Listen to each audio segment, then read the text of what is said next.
Hello you guys, welcome back to my channel. Are we ready? Are we ready to talk about it? This week's episode of The Ones Who Live it just blew me away. Okay. Oh, first of all, I just want to say thank you guys so much for all the love that you've been leaving on the reaction videos. I mean, you know, I've covered all the Walking Dead shows from season 6, I think. From season 6 or season 5, I don't know. I want to say season 6. I've covered all the reaction videos from season 6 of The Walking Dead onwards. So I did from 6 on of the main show. I did Fear the Walking Dead. I've done Tales of the Walking Dead, World Beyond, Daryl Dixon show, and Dead City. I love this universe. I love these shows. It's my happy place. You know what I mean? But I've been getting a lot of love on the last 2 Ones Who Live reactions, which is... it's really nice to hear and to read, and I always say it, like, there's a person behind the screen, you know what I mean? So if you leave a nice comment, it might take like 2 minutes out of your day, but I'm on the other end reading it, like sitting down, like kicking my feet behind me, like, oh my god, thank you so much. So yeah, thank you guys for the love on those videos. Oh my god, the show has just been blowing me away. It really, really has. If you're enjoying my reaction videos to The Ones Who Live and you're interested in seeing the extended version of the videos, then they go up over on Patreon. So the ones that go up over there are above 30 minutes. They're somewhere between 30 and 40 minutes, usually. Sometimes they're a little bit longer. I'm also doing other reaction videos, like I'm working through Angel, Supernatural, Star Trek Next Gen, X-Files, Handmaid's Tale, True Blood. There's film reactions, live streams. You know the drill at this point. I know I sound like a broken record. So the link to that is in the description down below, along with the link to my Twitter, Instagram, anywhere you can find me. Let's talk about this week's episode. Oh, and I have a list. I made lists. I've rewatched the episode and I made lists of things that I wanted to talk about. Ooh. First, listen, we have to talk about Nat. I'll get on to the Michonne scene in a minute, them reuniting, because, oh my god, that just... But we got to talk about Nat first. Listen, we've seen this in Fear the Walking Dead. We've seen it in Dead City and in World Beyond. Not World Beyond, sorry. Daryl's show. Daryl Dixon show. Where they bring in new characters that you kind of have to get used to. And you know the drill. You know, okay, well, you know, they could die at any time. We saw that with the other 2 that were with Michonne. So Michonne was with 3 characters. She was with... I don't remember their names. She was with King Batch, the girl, and Nat. It was really sad what happened to both King Batch and the girl, the lady who was pregnant. She just wanted some honey.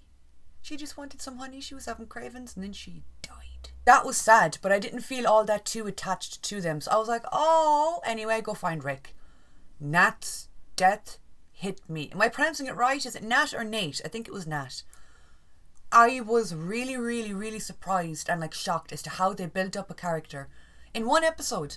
This character only had 1 episode to be established, become lovable, and then die. 1 episode. I'm really surprised at how well written and well portrayed this character was. You got that little bit of backstory where he was telling you about his upbringing. He was telling you about his stepdad, Danger, I think his name was. He moved in with his mom and started giving Nat like little tasks to do, like things he needed help with. And Nat mentions, like, I wonder how much of it was he actually needed help and how much was it he wanted to give me something to do so I wasn't destructive and I wasn't, like, you know, breaking things instead of fixing things. I think that played in a that played in hugely to Nat's quest with Michonne. So Nat kind of lost his 2 best friends and then has Michonne. And then after the tear gas situation, when he lives with Michonne for like a year, I think it was a year, right? We saw the seasons change from like there was fall leaves on the ceiling and then towards the end of them staying in that little building there was fall leaves again. So I think they stayed for about a year in that building together. That's a long time to spend with someone, getting to know someone, hearing their stories, learning their life, learning them. So I think they really bonded in that time. But I think a big part was Nate wanted a quest. He wanted a quest to keep him going, to make him feel like I have something to work towards. I have something I can help fix. Like when he was a kid with his stepdad, that he wanted to get Michonne back to Rick. And I think it's a big driving part of what helped get him through. That death was so... it was unnecessary. It was so sudden and in your face. And they put it in right after or right as Rick and Michonne were reuniting. So you were already feeling things. You were already feeling emotionally compromised, if you're like me. And you were like crying because you love these 2 fake characters so much and now they're kissing on the screen and everything's magic in the world. Then they go ahead and they kill off a character that you have decided is your new favourite. I used to make this joke all the time with my mom. I watched The Walking Dead with her. I got her into The Walking Dead. And she used to always pick favourites season by season. And the reason her favourite characters changed season by season is because her favourite characters kept fucking dying. So she'd look at me and go, I love Herschel, and I'd be sitting beside her on the couch like, do you? Uh-oh. Or her first favourite character was Dale. She was like, I love Dale, and I was like, that's interesting. Then he died, and then she was like, okay, I love Herschel, and I was like, Then he died. She loved Glenn. Guess what? And I felt that myself. I felt attacked. His character was so incredibly portrayed. I mean, like I said, to care about a character that you just met enough to feel like upset when they're killed off. That's crazy. Fantastic writing, fantastic acting. Oh, but can we talk about the fact that Nat managed to take down that helicopter? Pyromaniac with the, what was it, fireworks or rocket launchers? It was something. Straight up took down the fucking helicopter. And that first shot that they thought missed, it didn't. That killed Oak 4. That's the one that went straight into Oak 4.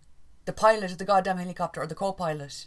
So I want to circle around to talk about Rick and Michonne for a minute, because they are my on-screen parents. I have adopted them as such. I love them. Adopted them as such. Bitch, I've been loving them since they went canon in the main show. What's really interesting though is there's a load of people getting on board with this show now. People who didn't watch The Walking Dead. So people are like getting invested and involved in the show because of their chemistry.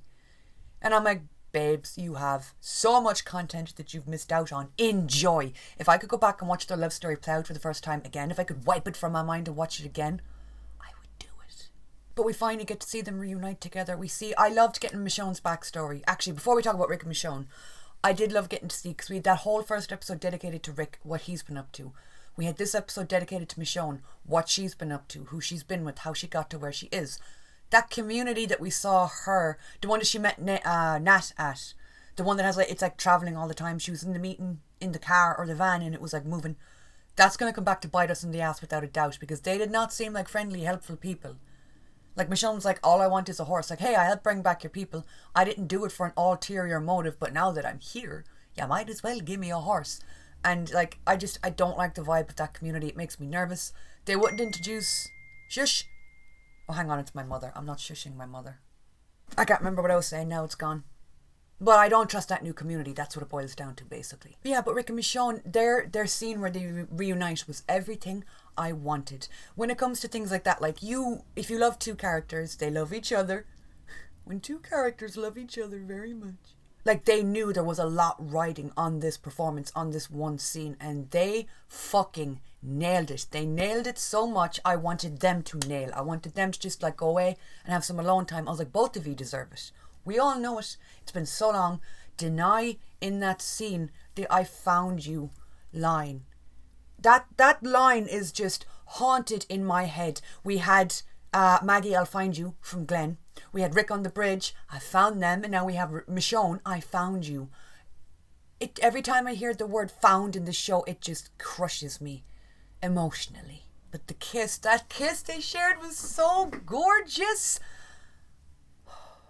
I know they're actors and they're doing their job, but the chemistry between Denai and Andy, they are electric together on screen. In regards to Michonne not telling him about RJ in the later scene, so when we get into the CRM and they meet and they have a smooch, they share a kiss in between the two vans. What if we kissed between the vans? She didn't tell him about RJ, and she had the opportunity and she didn't. So like, he asks about Judith. Actually, I think Judith is one of the first things that he asks about when we're out on the field after the helicopter crash. And she tells him like, oh yeah, you know, she's okay, she's us, she's fine. And then I think it's brought up again in that second scene in between the cars, but it is brought up anyway somewhere between them in the episode. She doesn't mention RJ, and you see it register across her face. She gets that kind of glazed off look, and you can see she's deliberating, and it kind of sinks in with her of, oh, he doesn't know. You know what I mean? I don't blame her for not telling him, because I feel like the emotions were so high in this situation, and the stakes are so high. Now you're in a new community, you don't know what the fuck is going on. I have a feeling it was like wrong place, wrong time. She was like, I just don't want to tell him here because it's not the right place. Neither of us will get the time enough to bask and talk about it. But also, I think a part of her might also be kind of worried or concerned as to how Rick would respond if he found out, like, I have a kid, I have a son I don't know about out there that I've never met. How would Rick respond to that? We don't know. He might want to run straight away to RJ home. He'd run home to the kids. He might want to go. He might try and like fight his way out of here. And I think I think she knows it's probably best if he just doesn't know about that right now. That whole situation is going to take a lot to unpack and talk about and discuss as a couple. So I don't blame her for not telling him. I actually think it was a really smart move. And it's very smart too because it builds anticipation with the audience. As an audience member, you're there going, oh, she didn't tell him. So like it builds that anticipation, so when she does tell him, it's going to hit that little bit harder with viewers. Rick's fear. My favourite part of this episode probably was Rick's fear when he was trying to very quickly tell Michonne, you have to lie. Okay, you got to come up with a fake name, a fake community. I don't know you, you don't know me. I'm going to have to pull a gun on you. And that I love you that he calls out to her as she's looking up at the helicopter. And I know that scene is mirroring the scene of Rick. There was a scene where Rick was smiling up at a helicopter in the promo for the trailer, and then we get the scene of Michonne smiling up at the helicopter.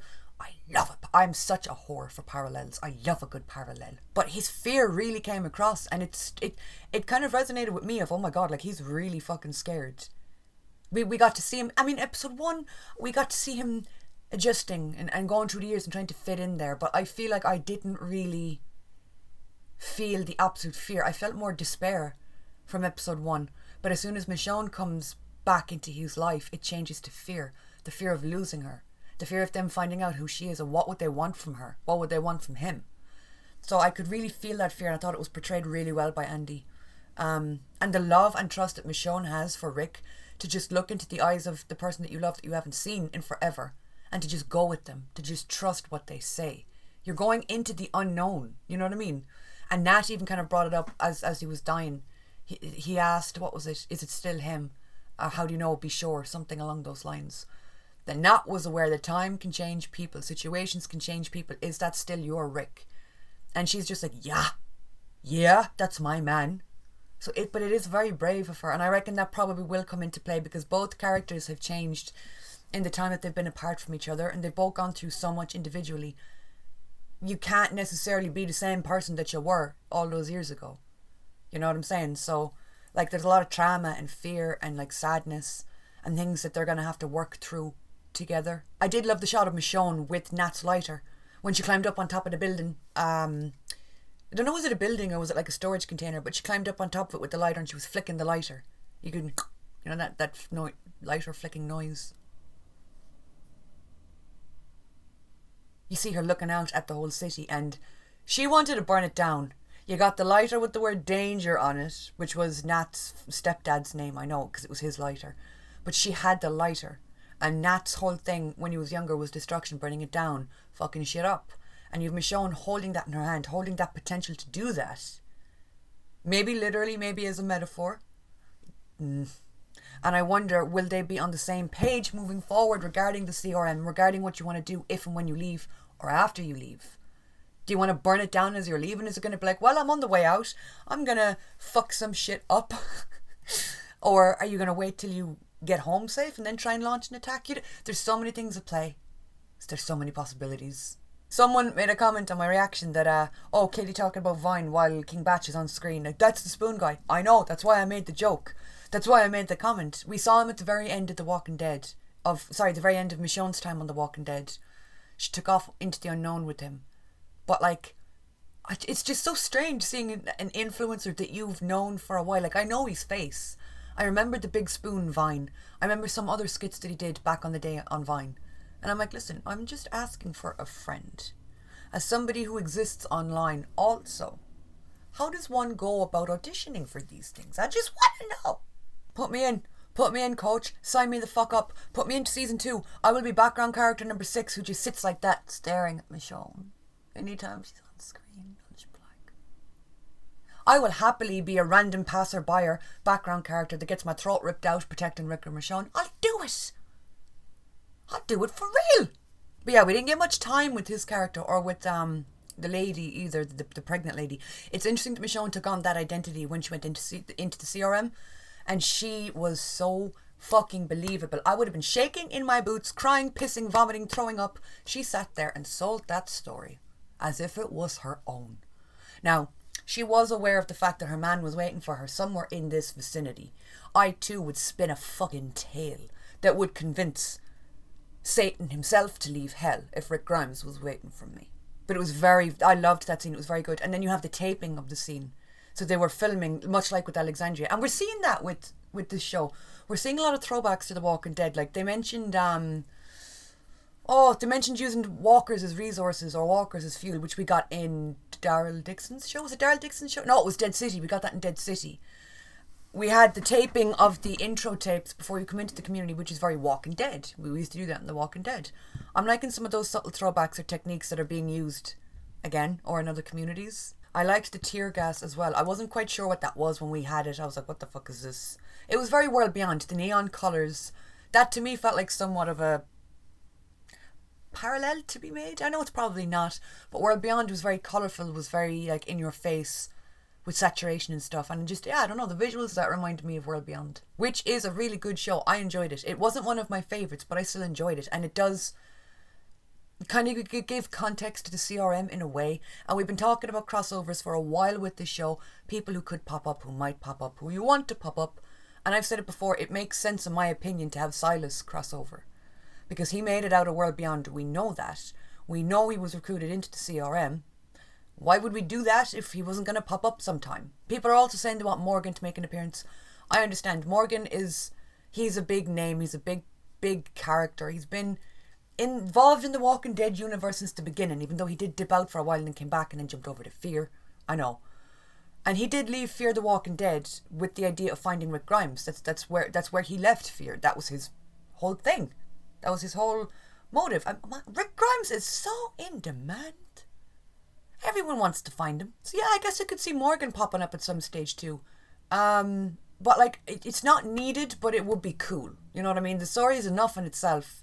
And we saw it with Dead City, and we saw it with Daryl Dixon as well. Season 1 of Daryl Dixon, at least. Where it was just the established cast of the show. I don't think we got any, what's the word I'm looking for? Crossovers. So I wouldn't be mad if there was no crossover, but I do feel like with a character like Silas, it completely makes sense. I made a comment as well, and the amount of people who were like trying to fact check me on the timelines. So people were trying to convince Michonne in this episode, like, go back to your kids, go back to your family, like, you mightn't find Rick, it's dangerous, you need to go protect your kids. And I kept making the point, her kids are fucking fine, they're with Uncle Daryl. And then I had people going, oh man, I got a comment that was like, you clearly didn't watch The Walking Dead, or you clearly didn't watch Daryl Dixon. And I'm there like, clearly, I've never watched The Walking Dead. I barely even like it. I get it. Some people are probably new to my channel and don't know me. They don't know the obsessiveness of my brain and the depths that my love for this universe goes to. That's fine.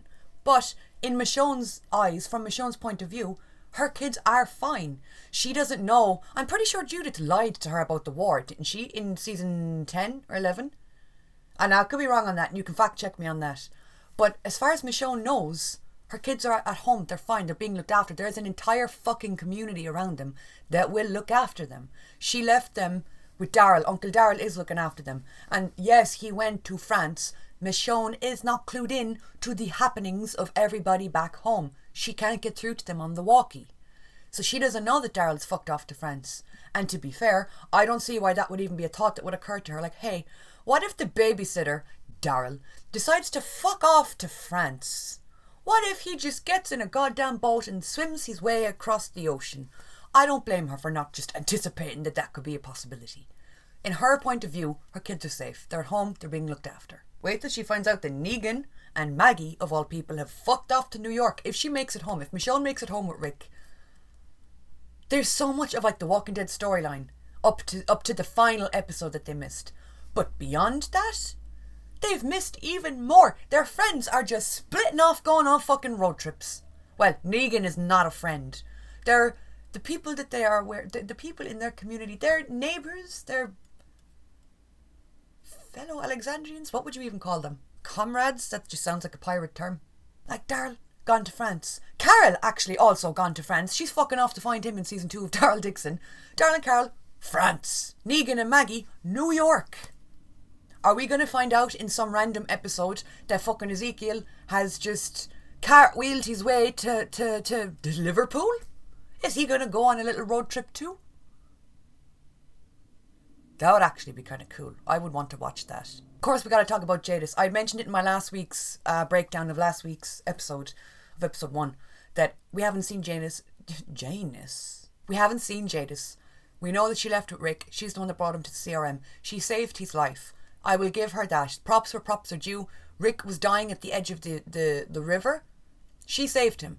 Now, whether it was for ulterior motives to use him, whatever, it led to him being saved. He's alive. So props to her for that. Outside of that, fuck her, she has to go. That's all I'm going to say. She turned up and was like chilling in Rick's room. 1, how did you get a key? 2, what are you doing sitting in my room drinking my drink? 3, fuck off, won't you? She mentioned something about them having a deal. She mentions knowing that Michonne is here. And now that brings in problems. She's the only one who could fuck up this. She's the only one who could tell anybody about Michonne because she's the only one here apart from Rick who knows her. That little threatening talk she had with him at the end was not appreciated. Threatening all of our people back home, not appreciated. She is an interesting character though, and she brings conflict and like strife everywhere she goes, and I do appreciate her for that. She's come a long way since the Junkyard People, and still she's managing to piss me and everyone else off. I think Pollyanna's a great actress, and she pulls it off and portrays it really well. But yeah, I think Jadis, like, maybe we should wait for her to go to bed and Michonne should come along with her little lighter, and oops, there was an electrical issue in the middle of the night. It engulfed the room. I've seen a theory that people are saying that Rick and Jadis slept together. Is it crack? Is that what you're on? I'm all for theories, and I'm all for the crazier, the wackier, the funnier. Yeah, anything could happen. You go with your theory, and when you get proven right, it's like the best, most validating thing ever. I just don't see how you would pull, oh, they were dating or they were fucking from that. I'm like, really? I don't think so.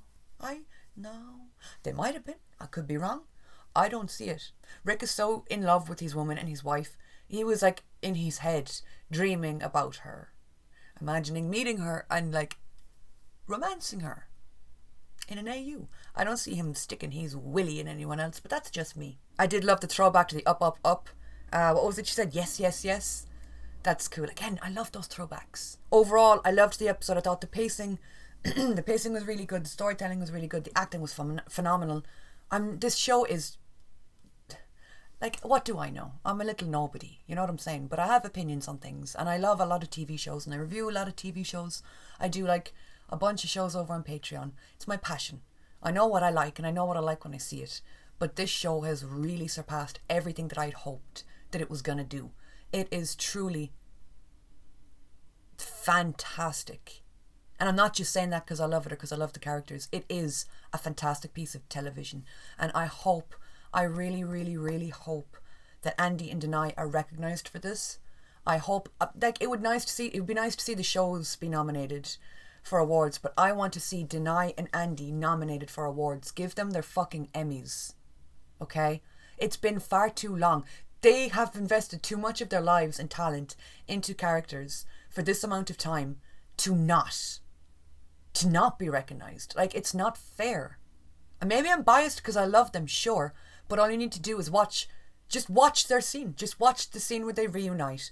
Watch it and tell me you don't feel something. Tell me you don't believe everything they are telling you on that screen. You know?